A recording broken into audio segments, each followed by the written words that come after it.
सुप्रभात बच्चों।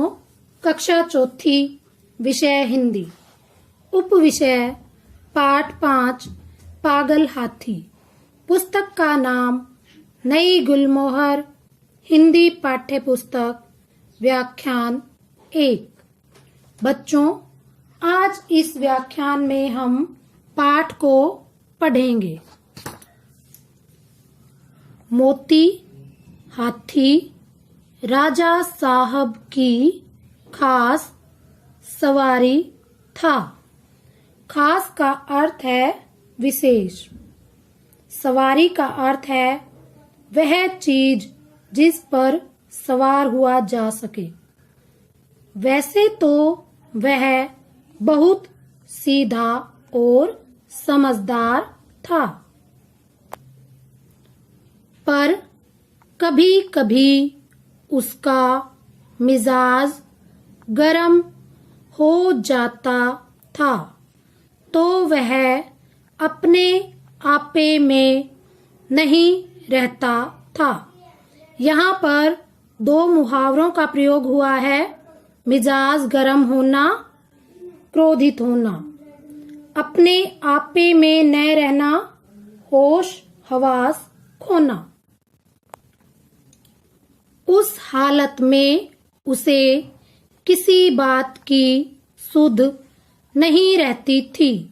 सुध का अर्थ है होश। वह महावत का दबाव भी नहीं मानता था। महावत का अर्थ है हाथी चलाने वाला या हाथीवान। एक दिन इसी पागलपन में उसने अपने महावत को मार डाला। राजा साहब ने यह खबर सुनी तो उन्हें क्रोध आया। मोती की पदवी छीन ली गई। पदवी का अर्थ है उपाधि या ओहदा। उसे राजा साहब की सवारी पद से हटा दिया गया। अब कुलियों की तरह उसे लकड़ियां ढोनी पड़ती थीं। वह जब अपनी इस दशा को देखता तो दुखी होता। वह सोचता, कहाँ मैं राजा का सबसे प्यारा हाथी था और कहाँ आज मामूली मजदूर हूँ। यह सोचकर जोर जोर से चिंघाड़ता और उछलता। आखिर एक दिन उसे इतना जोश आया कि उसने लोहे की जंजीर तोड़ दी और जंगल की ओर भागा। थोड़ी ही दूरी पर एक नदी थी। मोती पहले उस नदी में जाकर खूब नहाया, फिर वहां से जंगल की ओर चला। इधर राजा साहब के आदमी उसे पकड़ने के लिए दौड़े, पर डर के मारे कोई उसके पास नहीं जा सका। जंगल में पहुंचकर मोती अपने पुराने साथियों को ढूंढने लगा, पर जंगल में हाथियों ने जब उसके गले में रस्सी और पांव में टूटी जंजीरें देखी तो मुंह फेर लिया। मुंह फेर लेना मुहावरे का अर्थ है ध्यान न देना या बात न करना। वह भागता हुआ वापस महल की ओर चल पड़ा।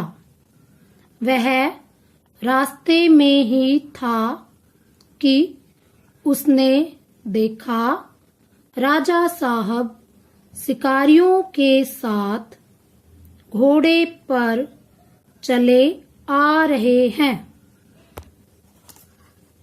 वह फौरन एक बड़ी चट्टान की आड़ में छिप गया। धूप बहुत तेज थी। राजा साहब जरा दम लेने के लिए घोड़े से उतरे। दम लेना मुहावरे का अर्थ है आराम करना। अचानक मोती चट्टान की आड़ से निकल पड़ा। आड़ का अर्थ है ओट पर्दा। और चिंघाड़ता हुआ राजा साहब की ओर दौड़ा। राजा साहब घबरा कर भागे और एक छोटी सी झोंपड़ी में घुस गए। कुछ देर बाद मोती भी वहां पहुंच गया।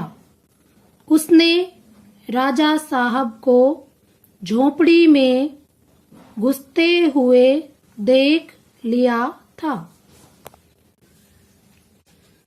पहले तो उसने अपनी सूंड से ऊपर का छप्पर गिरा दिया। फिर उसे पैरों से रौंदकर चूर चूर कर दिया। रौंदना का अर्थ है कुचलना। अंदर राजा साहब का डर के मारे बुरा हाल था। जान बचने की कोई आशा नहीं थी। आखिर जब कुछ न सूझा तो वे जान पर खेलकर पीछे दीवार पर चढ़ गए और दूसरी ओर कूदकर भाग निकले। महल लौटकर राजा साहब ने ढिंढोरा पिटवा दिया कि जो आदमी मोती को जिंदा पकड़कर लाएगा उसे 1000 रुपए इनाम में दिए जाएंगे। यहाँ पर ढिंढोरा पीटना मुहावरे का अर्थ है ढोल बजाकर सर्वसाधारण को सूचना देना। कई आदमी इनाम के लालच में उसे पकड़ने जंगल में गए, मगर उनमें से एक भी वापस नहीं लौटा। मोती के महावत का एक बेटा था। यहाँ लालच का अर्थ लोभ है। उसका नाम मुरली था। अभी वह कुल 8 वर्ष का था। इसलिए राजा साहब दया करके उसे और उसकी माँ को खाने पीने पहनने आदि के लिए कुछ खर्चा दिया करते थे। मुरली था तो बालक, किंतु हिम्मत का बड़ा धनी था। वह कमर कसकर मोती को पकड़कर लाने के लिए तैयार हो गया। मुरली जंगल में जाकर एक ऊंचे पेड़ पर चढ़कर बैठ गया। कमर कसना मुहावरे का अर्थ है किसी काम के लिए तैयार होना। वहां से इधर उधर नजरें दौड़ाकर मोती को देखने लगा। मुरली ने देखा कि मोती सिर झुकाए उसी पेड़ की ओर चला आ रहा है। जैसे ही मोती पेड़ के नीचे आया, मुरली ने पेड़ के ऊपर से पुकारा, मोती। मोती मुरली को देखते ही पहचान गया। यह वही मुरली था जिसे वह अपनी सूंड से उठाकर मस्तक पर बैठा लेता था। मस्तक का अर्थ है माथा, आगे का सिर। मैंने ही इसके पिता को मार डाला था। ऐसा सोचकर उसे बालक पर दया आ गई। वह खुश होकर सूंड हिलाने लगा। मुरली फिर पेड़ से नीचे उतरा और उसकी सूंड पर थपकियां देने लगा। थपकी का अर्थ है हथेली से थपथपाना। फिर उसने बैठने का इशारा किया। मोती बैठा नहीं। उसने मुरली को अपनी सूंड से उठाकर पहले की ही तरह अपने मस्तक पर बैठा लिया और राजमहल की ओर चल दिया। मुरली जब मोती को लिए हुए राजमहल के द्वार पर पहुंचा तो सबने दांतों तले उंगली दबा ली। मुरली ने चिल्लाकर कहा, डरो नहीं, मोती बिल्कुल सीधा हो गया है।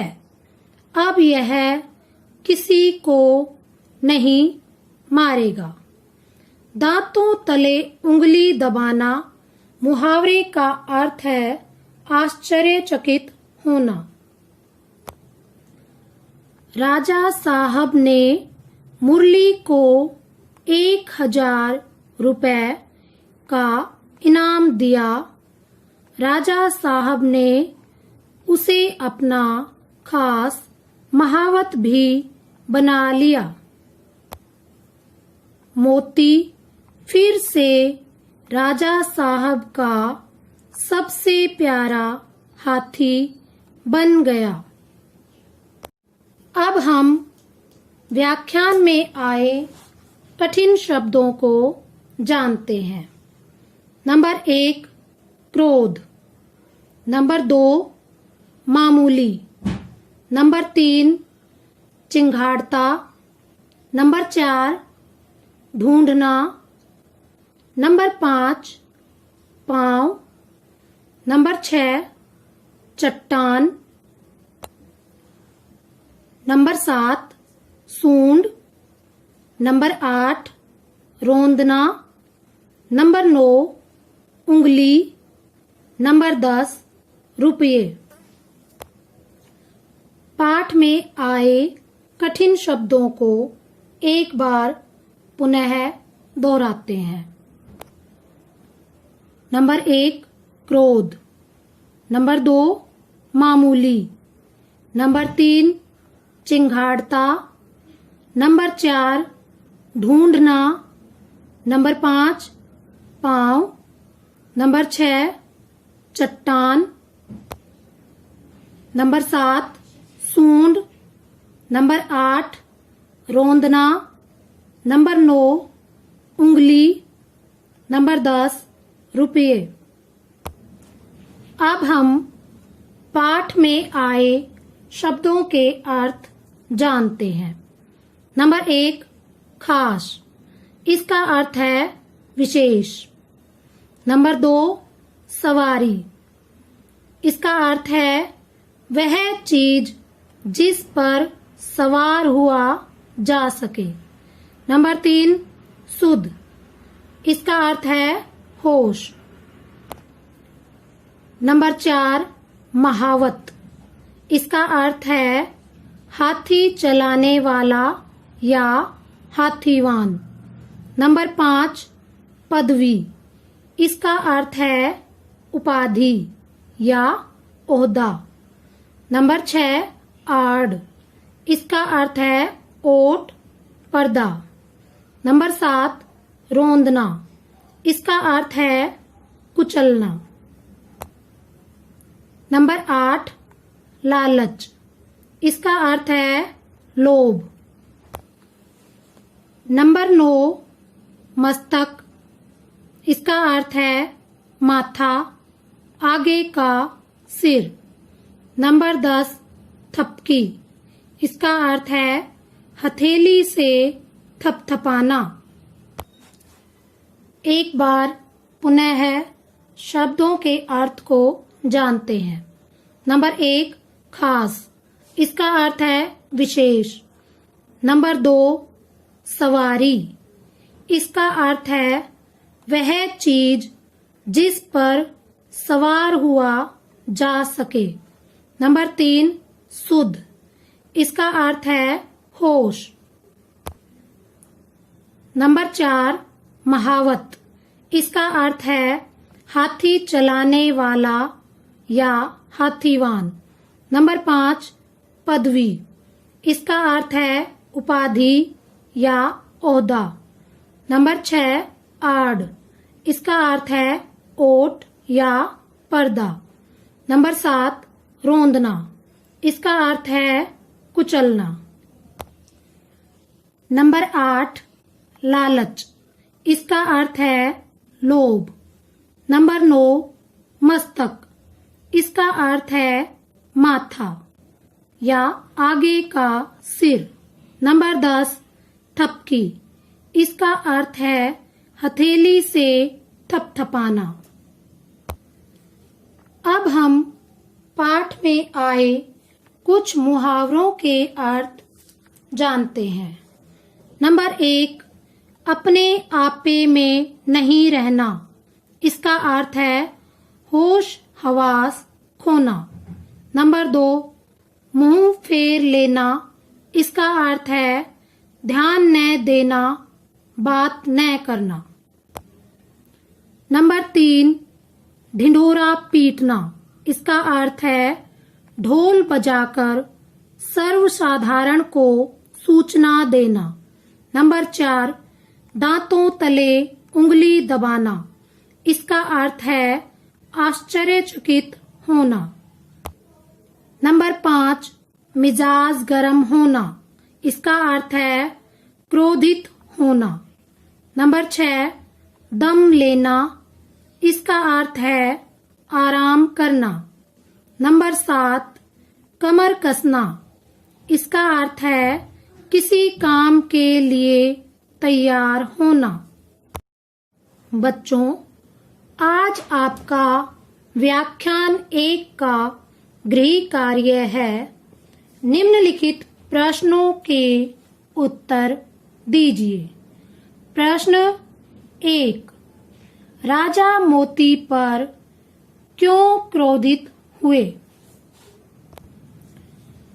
प्रश्न 2 मोती को लकड़ियां क्यों ढोनी पड़ी?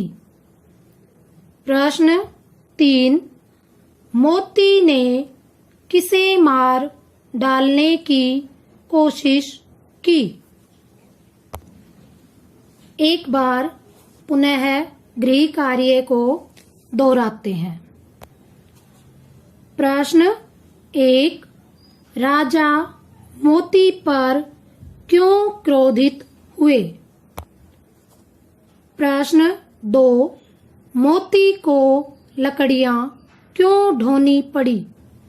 प्रश्न 3, मोती ने किसे मार डालने की कोशिश की?